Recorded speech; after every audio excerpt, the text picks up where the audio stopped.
raadiyoo sagalee walabummaa Oromiyaatti. Raadiyoon sagalee walabummaa Oromiyaa karaa marsariitii independent oromiyaa.org torbanitti yeroo lama kan isiniif dhiyaatu amma jalqaba. Raadiyoon sagalee walabummaa Oromiyaa akeeka qabsoo kan saba Oromoo bilisaaf biyya Oromoo walab sirna dimokiraasii faqaan bulu deebisanii gadi dhaabuuf godhamu deeggara. Akeeka qabsoo kana babal'isuufis hojjeta. Birmadummaan Oromoo dafqa dhiigaaf lafee ilmaan Oromoon dhugooma jedhee amana. Dhaggeeffattoota isaas wareegama qaalii kanaaf kakaasuuf carraaqa. Kun raadiyoo sagalee walabummaa Oromiyaati.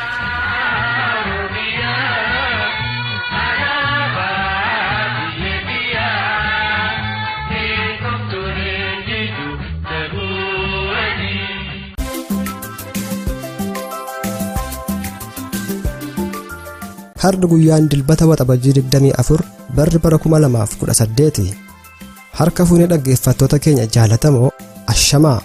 Egaa sagantaa keenya guyyaa har'aatiin oduu fi dhaamsa raadiyoo sagalee walabummaa Oromiyaa qabannee dhiyaanneerra. Keessummeessuun kan isin faana turu ani Mo'aabuu baati. Oduu keenya guyyaa har'aatiif xiiqii dhugaasaa.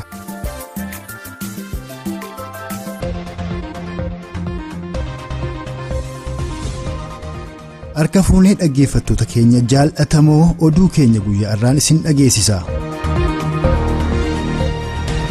Mootummaan koloneeffataan Wayyaanee kan muummicha ministeera Impaayera Itiyoophiyaa haaraa Dr. Abiyyiin geggeeffamu maqaa haaromsa gadi fagootiin Oromoo moossaa qabsoo Oromoos gufachiisuuf bifa danda'e hundaan shiroota garaagaraa xaxaa uummata Oromoo moossuuf tattaafataa jiru. Gama biraan ammoo kutaalee Oromiyaa garaagaraa keessatti duguuginsi sanyii ilmaan Oromoorratti loltoota mootummaa koloneeffataa Wayyaaneen gannoottan 27 darban adeemsifamaa ture ammas bifa haaraan kan geggeeffamaa jiru ta'uun gabaafameera. Haaluma kanaan dilbata irraa poolisoonni OPDO ergama mootummaa koloneeffataa Wayyaaneen itti kenname raawwatuuf godina Wallagga Lixaa Aanaa Baabboo Gambeel naannoo magaalaa Baabbootti dhukaasa ilmaan Oromoorratti bananiin nama 2 ajjeesuu fi namoota 7 akka malee madeessuu himan jiraattonni. Akka odeeffannoon gamasii arganne mul'isutti sababni poolisoonni mootummaa koloneeffataa Wayyaanee ilmaan Oromoorratti Aanaa Baabboo Gambeel keessatti dhukaasa bananii miidhaa jabaa kana qaqqabsiisaniifis waraana bilisummaa Oromoo bakka isaan jiran baaftu jechuun akka ta'e kan nutti hime Oromtichi gamasii odeeffanne. Haaromsi yeroo ammaa jedhamaa jiru kunis haaromsa kijibaa ta'uusaa akka taanu kanatti dubbata. Baabboo Gambeelee fuulduranii uummata nagaa rukuttee darbite. Namoonni miidhama guddaa keessa naannaa nama 6. Namoota rukutaman lubbuu ta'an namoota miidhaa gadeerra jiran sitti maayira. Namoota miidhaa gadeerra jiran namoota lubbuu isaanii sadarkaa darbuurra gahaa jiru. Rifeerii gara hospitaalaa Har'aatti barreeffamee fi jira. Mee qaama kam kan uummata nagaatti dhukaasee rukute kun maaliifis rukutan sitti fakkaata? Adeemaa bitanii Oromiyaatti guyyaa tokko mandara sana isin keessaa humna addaa jira dhaabaa jira jedhanii qorataa turani. Uummatni dachanii kana hin jennu hin jirusi waan akkasii arginu hin jennu jennaani. Isa booda isa lammaffaa kana immoo amma dirqama baasuu qabdu ittiin jedhanii uummatuma nagaa hojii irratti gadhiisanii. Jarri kun tulumaayyuu jechuudha.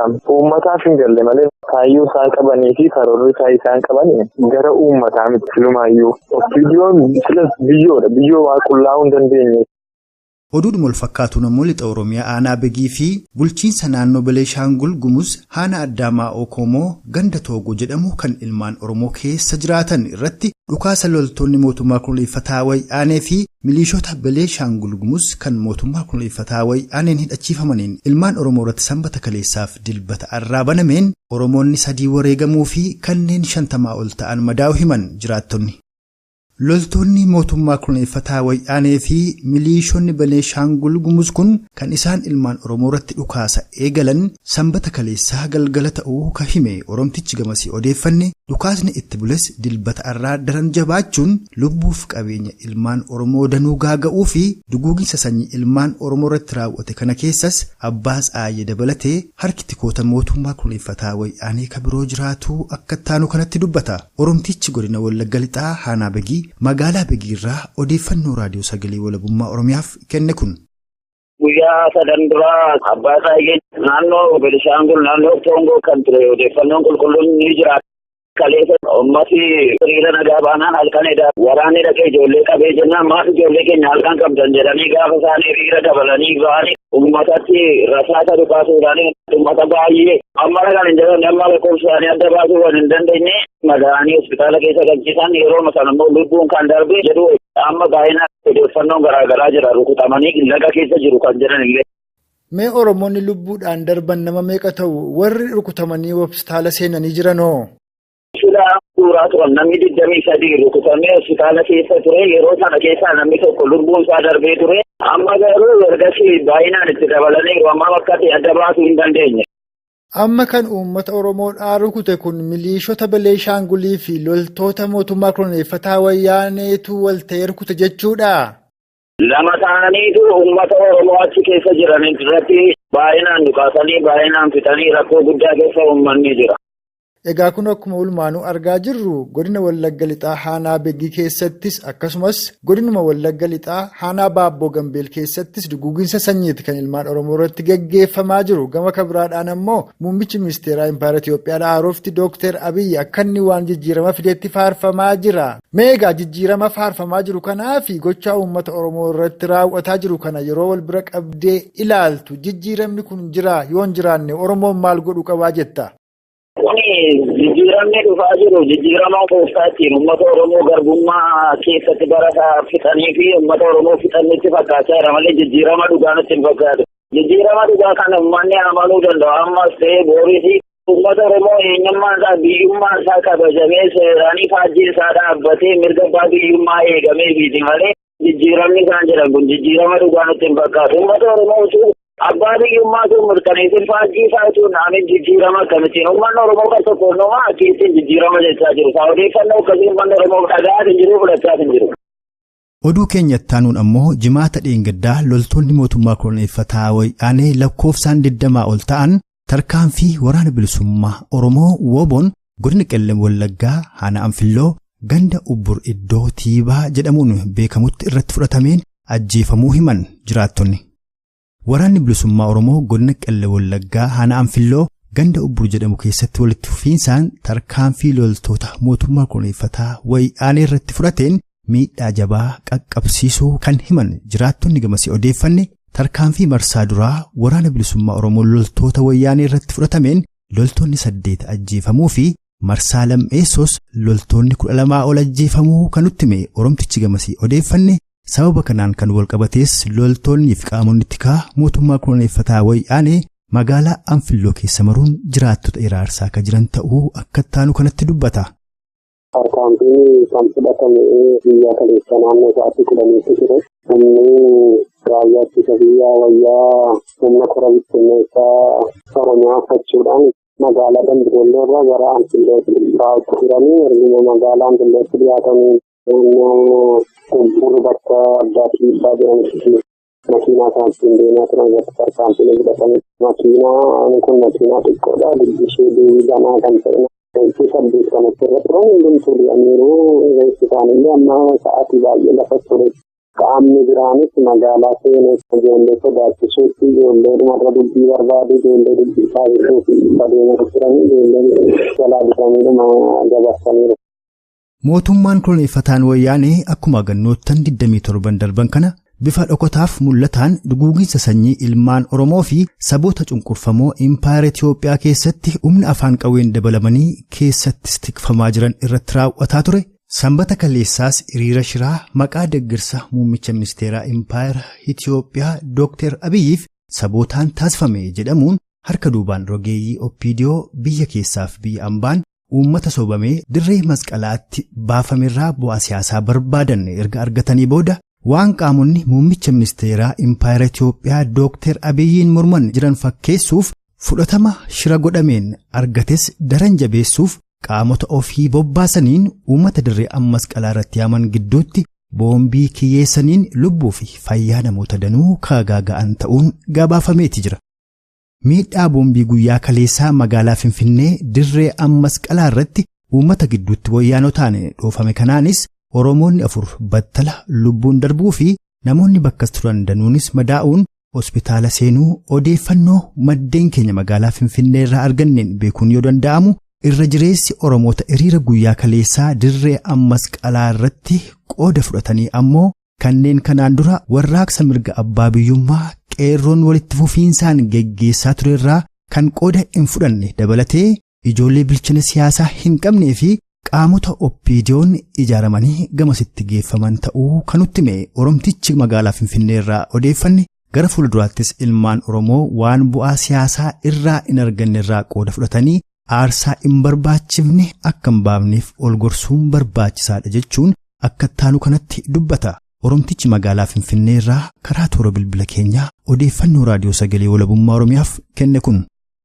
Umurii waggaa 8 taasisanii yerootuma heewwaati yookaan irraa kiiseen jedhan isaanumatu jireenya isaa guddifatee asiin gahee leenjii mana barnootaatiin dura leenjii naannoo mooraa Geggeessaa iddoo jedhamutti leenjii kennanii fi nama Abiyyi jedhamu kana egaa inni gara kutaa 9 immoo barnoota itti fufsiisanii isaanumatu akka isaaniitti yookaan boca isaanii godhee bocatee iddoo kanaan gaate. Walumaa gala sirni siyaasa isaanii harkatti dulloomeera. Sababa inni harkatti dulloomeef jecha immoo sirna isaaniitti koloneeffachuu eegalan kana akka inni tursuu fi maqaa haaromsaatiin qabanii namticha kana gara aangootti fidani. Dhimma hiriira nagaa kana ilaalchisee umurii dheereffachuuf yookaan asirraansii namticha kanaa uummata biratti argamsiisuuf jechadha kan isaan raawwatan jedheenidha kanan yaadu. Hiriirri nagaan kun namootni adda addaa inni kaan ta'uu qabu jedha, inni kaan ta'uu qaba jedha. Achumatti immoo qaamni mootummaa iyyuu immoo warri adduwaayii hiriira nagaa kana nutu waa'ee jedha. Aktivistoonni OPDO fi aktivistoonni kan biraan immoo hiriirri kun deeggarsa kan isaaniitiif maleessaatii kan mootummaa miti jedha waan wal faalleessu ture. Sababa kana ta'eef immoo hiriira sana irratti namni argamuu akka inni hin barbaadamne beektonnii fi hayyoonni dubbii ilaalcha siyaasaa kana sirriitti xiinxalanii beekanii himanii turan. Eegasiigaa guyyaa irraa anillee naannoo sanaan ture wantootni achitti ta'anii to'insi boombii naannooma sana irratti raawwatee lubbuun nama 4 lammiidhaan Oromoo ta'anii battalumaan guyyaa irraa badee namoonni hedduun madaa'anii mana yaalaa ciisaa jiru. Kanas immoo yerootuma kanatu akkuma kanaan dura qomoo fi qomoo yookaan lammii fi lammii walitti buusanii sirna bulchiinsa isaanii ittiin dheereffachaa turanii amma sirnichuma ittiin dheeressuuf jechati kan isaan raawwatanii natti fakkaata akkanii dhimma kana ilaalutti. Egaa ulfaadhu mee qeerroolee Oromoodhaa yookaan immoo nama dhiigaan Oromoo ta'anii aarsaa hin barbaachifne hiriira deeggarsa Abiyyi yookaan OPDO'dhaaf waamame kana keessatti darbanii akkamittiin ilaalta? Warri kun amma warraaqsa Oromoof godhame yookaan qabsoo Oromoo irratti wareegaman jechuu dandeenya gara fuulduraatti Oromoon maalirraa barachuu qaba jettee yaadda? Egaa kun waan ifaadha. Waan ija wallaalaa jilaallee dhokatu miti, ija beekaanii miti. Jiroonni kun ijoollee daa'immanidha. Beekanii miti gowwoomfamaniiti. Namoonni illee itti manii yaada beektotaa yookaan yaada namoota isaan dursee yaada bishaataa qabuu dhaga'uu diduudhaan iddoo sanatti gaafa argamanii kun karaa kun dadhabinaa yookaan immoo of wallaaluu, of gadachuu, maalummaa ofii wallaaluu fi garatti biyyattiin kun deemtu wallaaluu isaaniidha kan inni natti agarsiisu. Ammus immoo waan ho'ee dhufu duukaa waan qabbanaa'ee dhufu duukaa namni qabbanaa'u namni ejjennoo hin qabne rakkoo keessa seena. Warreessaan isa baamsi barbaade dhufee yoo sirbee yoo akka barbaade jedhee namni kun duukaa hiyyuu duukaa fiiguun nama duukaa hin jiraatu dura dhaabbatanii maalidha wanti kun jedhee namni xiinxaluu turre jiraata. Eega xiinxalee booddee inni kun gara kamitti dhufa maalidha jedhee gara dhimma kanaa keessa seenuu turre jiraata. Dhimma hin taane ofumaatii utuu hin hubatiin dhaqee haasaa kaffaluu dogoggoraa guddaadha. Horii bulmee dhumarratti ammoo ijoolleen Oromoon magaalaa Finfinneetti hiriira kana irratti hirmaatan irra guddaan isaanii warra kanaan dura warraaqsa qeerroon geggeessaa turre keessatti qooda fudhataa hin turreedha jedhama. Mee ati akka achi turte agarteetti namoonni achi irratti hirmaatan Oromoonni kun baay'een isaanii kanaan dura warra warraaqsa kana keessatti qooda fudhataa turan sitti fakkaata? Ani namallee yaasuufiseera biyya amarraa jedhama. Namoota kanaan dura yeroo hiriira guddichaa sana yaa'anii naannoo Awwaash Arbaa, Waxabajjii fi Keessatti hidhamaa turan akkamiidha ammas ati hiriiruma jaallattaa. Namni hiriirri jalqabee hiriira masqalaatti maatiin deemtullee jedhee mucaariyyaa tokko gaafachuu jennaan yoo gabrummaa mataatti na beerate hundi maatiin hiriira maaliif akkasinaa jettanaa jedhee baay'ee gaddee. Dhugaadha yeroo ammaa kanatti immoo barataan kutaa 8 mirga dhuunfaa isaarraa mirga abbaa biyyummaa isaatii yeroo itti dubbachaa jirudha. Kanaaf namoonni yeroo sana dhimma sana keessa turan tokkollee iddoo sanatti kan argamanii jiru. Namoonni achitti argamanii keessumaa namoota nuti beeknu basaastota yeroota kanaa warreen ta'anii dhimma kana qindeessee kan iddoo sanatti argameef. Maleessaa qeerroon Oromoo qeerroon hubannoo qabuu fi warraaqsa qeerroon geggeessaa ture walitti fufiinsaan ganna 3 kanarratti warri hirmaataa turanii hiriira deeggarsa muummicha ministeeraan bara Itoophiyaa Abiyyiif godhame kanarraa qoodan fudhannee jechuudha. Gabaabaatti kanatti jechaa jirtu kun. Matumaa qoodan fudhannee achitti sin argamne. Egaan dhaggeeffattoota keenya jaallatamu oduun itti guyyaa irraaf qabannee dhiyaanne kanuma gammaa ture kan isin dhageesse ana xiiqii dhugaasaati. Qophiilee keenyaafan waliin ammas turtii gaarii qabaadha.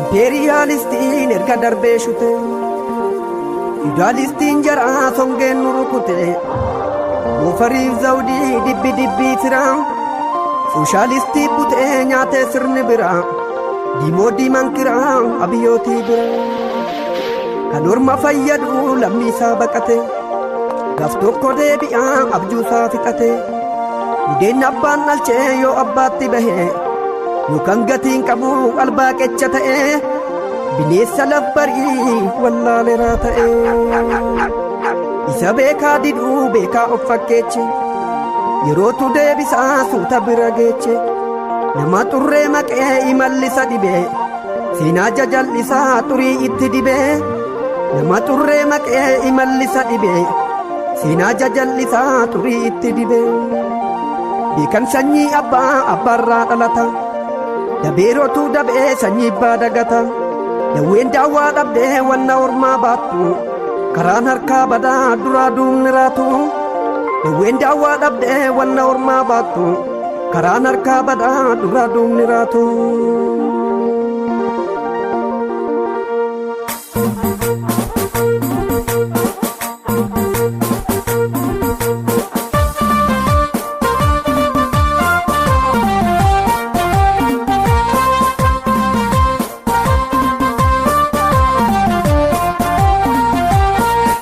Garaa kutattee futata lammi Mucallisee bulees gowwaa se'a namni Kan ichoo alagaa okkoluun fayyu Isa dhugaa dubbatee borrisee hayyu Garaa kutattee futata lammi Mucallisee bulees gowwaa se'a namni Kan ichoo alagaa okkoluun fayyu Isa dhugaa dubbatee borrisee hayyu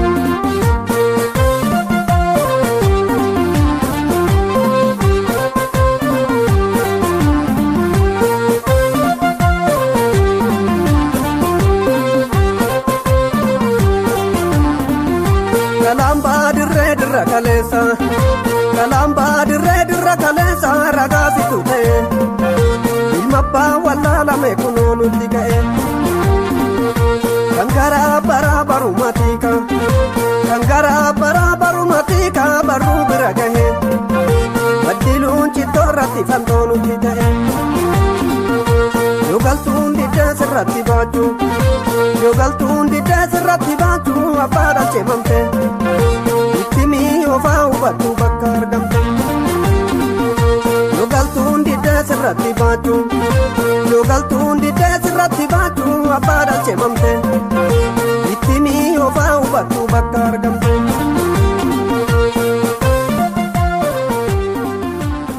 Gaaruma dhaggeeffattoota keenya jaallatamoo sagantaa keenya guyyaa irraa oduu isin dhageessisuudhaan eegalle ammas akkuma tuufetti jira. Kanatti aansuun ammoo dhaamsa raadiyoo sagalee walabummaa Oromiyaatu isiniif dhiyaataa kan harkaa qabu Mo'aabuu Baatii ammas turtiin keessan nu faana ta'u.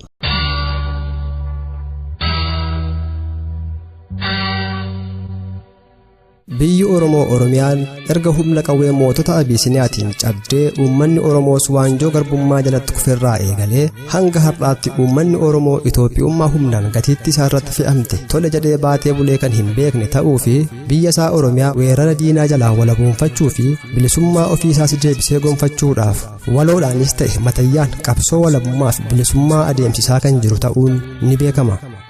haa ta'u malee qabsoo sabni Oromoo biyya isaa Oromiyaa impaayera kolonii mootota Habashaa jalaa walaboonfachuuf taasisu gara dabarsuun impaayera Itoophiyaa irree qawwee fi jabina haxxummaa haxxootaatiin jiruuf jireenya ilmaan Oromoo kumaa kitila danuu dhabama gochuun ijaarame diiggaa jalaa baraaruun itti fufsiisuuf diinonni humna qawwee fi tooftaatti maayyii ba'uun kan har'aan ga'an ta'uunis dhugaa ifa galeessa. jalaa baatee koloneeffattoota mootota Habashaa darbanii kan taate Wayyaaneenis bu'uuruma abboonni ishee kaa'aniif irratti cichuudhaan qabsoo bilisummaa fi walabummaa uummanni Oromoo taasisu gara dabarsuuf humna afaan qawweetti dhimma ba'uun Oromoo hidhaa fi ajjeesaa kan dhuftee fi kanaanis uummata Oromoo jilbeenfachiisuun itti milkaa'uu kan dadhabde tooftaan kunis harkatti alaa'uu erga hubattee as fala falachuu fi shira shiruun deebii yeroon gaafatu kennuudhaaf golgaa OPDO jala dhokachuudhaan mootummaa mataa dhaanquu taatee as ba'uudhaaf dirqamtee jirti. kanaanis gareen tokko diina jedhamee gareen tokko immoo fira jedhamee fira horachuuf humna qabu hundaan kan socho'aa jiru ta'uutu mul'ata. mooraa Wayyaanee keessatti garaagarummaa waan dhalatee fi OPDO fi adda bilisa baasaa uummata Tigraay gidduutti wal dhabdeen kan uumame fakkeessuudhaan jechoonni aangoonni OPDO fayyadamaa jiranis shira kana milkeessuudhaaf isaanumaan kan shirame kan isaan beekanii fi uummata Oromoo jalaa miliqsuuf tattaafachaa kan jiran ta'uu isaati.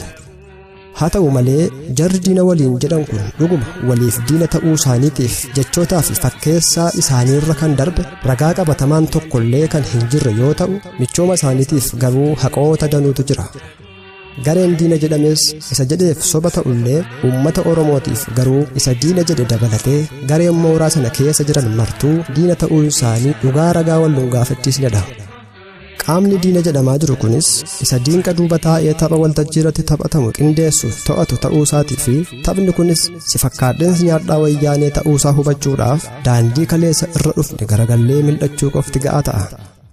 diinni tokkummaa Oromoo irratti jirma 9 qirixaa turee fi saba Oromoo gandaaf lagatti qircee bulchaa akkasumas gufuu guddaa ta'ee qabsoo bilisummaa Oromoo dura dhaabbachaa tureef jiru har'a immoo dirree makaleessa irra ture irra dhaabbatee diinni keenya tokkummaa keenya hin jaalatu tokkummaan keenya jabaachuu qaba qabsoon keenya diinaan hin gufatu jechuunsaa tokkummaan diigamaa turee fi tokkummaan ijaaramuu barbaadame kan akkamii akka ta'e akkasumas qabsoon dhabamsiifamuuf irratti hojjetamaa turee fi qabsoon itti fufsiifamuuf yaadame kan akkamii akka ta'e hubachuuf eenyummaa OPDO beekurra kan darbe xiinxala gadi fagoo kan hin feesisne ta'ullee dhimma akka laayyootti bira darbamuu qabu miti.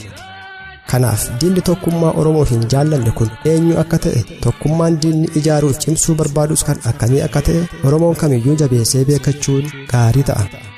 dhugaan jirus diina sabboontotaaf qabsaa'ota Oromoo hidhaa dararaa ajjeesaa har'a ga'e caalaa diinni saba Oromoo kan hin jirre ta'uu fi diinni jedhu kunis diina saba Oromoo osoo hin taane qabsaa'ota ilmaan Oromoo ta'uu isaaniiti. itti dabalees qabsoo diinni itti fufsiisuuf halkanii guyyaa irratti hojjechaa jirus impaayera Itoophiyaa humnaan dachee Oromoo irratti ijaaramtee fi eenyummaan Oromoo keessatti awwaalamte fedhinnaadhaan Oromoo fudhachiisuun qabsoo sabichi walabummaa biyya isaatiif taasisu dhabamsiisuuf ta'uu isaati. walumaa galatti diinni kun tokkummaa sabni Oromoo qabu bu'uurumaan diiguudhaan tokkummaa bu'uura ofii kaawwate irratti bu'uureffamee fi kan akka fedhetti ofiisaa olii gadi daddabsuudhaan fedhii siyaasaa isaatiif oolfatu ijaarrachuuf diina fira fakkaatee tokkummaa sabichaa fi qabsoo bilisummaa sabichaa barbadeessuuf socho'aa jiru ta'uunsaa ifatti mul'ata. yaa uummata Oromoo diinni kaayyoo kee laamshessuuf fayyaaliyyii keef jajjaboo kee guuree hidhaatti naqee waanjoo gidiraa irratti fe'ee eelchee qaamaa qalbiin hirdhisee naaffisee aangobe har'a immoo diinummaa isaa si daguun fira kee of fakkeessee jabdummaa si ajjeesuun gonfate deeggarsa keetiin fiixaan baafachuufis diinatu si hidhe ani immoo sin hiike siin jechuun jijjiiramoota xixiqqoon si sossobuun harka isaa isa kaleessa ittiin si dhiiksee dhiiga kee laaqachaa as ga'e si dhungachiisuu fi isa ati kaleessa kakattee tufte si arraabsisuuf yeroo kamirrayyuu tooftaaf tarsiimoo walxaxaa ta'e baafatee kan sitti qaxxisaa jiru ta'uu hubadhu. kan diinni diina ittiin jechaa jiru diina kee kan ta'an qabsaa'ota qabsoo bilisummaa ta'uu isaanii akkasumas warri har'a fira kee fakkaachuun qabsaa'ota dhugaan siif dhaabbataniin diina jedhan qaama kee gartokkoon sitti diinomsanii akkuma baran addaan si qoqqooduun si dadhabsiisanii si bulchuu fi akka ati lammata lafaa ka'uu hin dandeenyetti si kuffisuuf warra ka'e ta'uu isaanii beekuun shira diinni arraba jijjiirratee ittiin sitti dhufe irratti dammaqii tokkummaa keef qabsoo kee badii itti aggaamame jalaa baraari. qaamni ani fira keeti diinni kee diina kooti siin jedhu ofii hamma funyaaniitti hidhatee si duuba naanna'uun ilmaan kee qaroo ta'aniif abdii borii rasaasaan si jalaa funaanaa gam tokkoon immoo duubatti hafummaa qabsoo hidhannoof barbaachisummaa qabsoo karaa nagaa sitti leellisuun si gowwoomsuuf yaalaa jiru qabsoo hidhannoo si harkatti busheessuun akka baretti bara baraan si cunqursaa si bulchuudhaaf kan karoorfate waan ta'eef kan biyya kee walaboomsuun ofiis bilisoomsuu dandeessu qawween qofa ta'uu beekii bakka jirtutti walitti adeemi bu'uura kaayyoo qabsoo kee namaa kan ta'e walabummaa Oromiyaaf bilisummaa Oromoo irratti wal mari'adhu wal ijaari hidhadhu wal hidhachiisi lolii wal lolchiisi biyya kee afaan qawween koloneeffatamte afaan qawween walaboomfadhu bilisummaa mataa kees mirkaneeffadhu kan jedhu dhaamsa raadiyoo sagalee walabummaa Oromiyaa kan guyyaa har'aati. Oromiyaan ni walaboomti Oromoon ni bilisooma raadiyoo sagalee walabummaa Oromiyaa.